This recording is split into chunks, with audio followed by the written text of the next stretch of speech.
Police really had nowhere to go from here. They had no leads.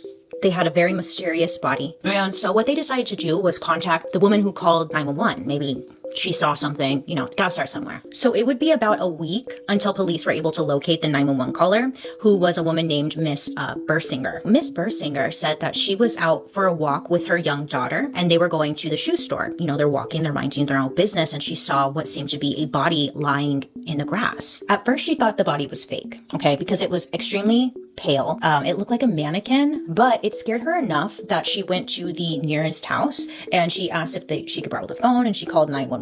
Now, Miss Bersinger said that she didn't go back to the crime scene after that because she didn't want her young child to see a potential body and all that jazz, you know, but not much really came from this information. Once Jane Doe's body got to the coroners, they were able to get fingerprints and run the prints through their system to see if they could get an ID.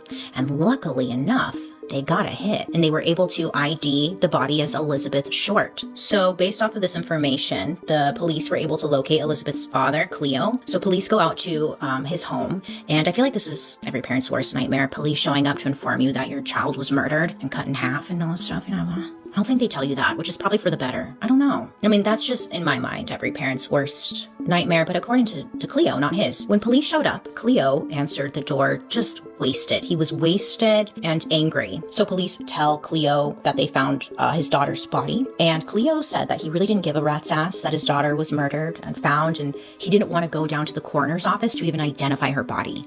And that was that. Is that not fucked up? When I read that, I was like, are you serious? So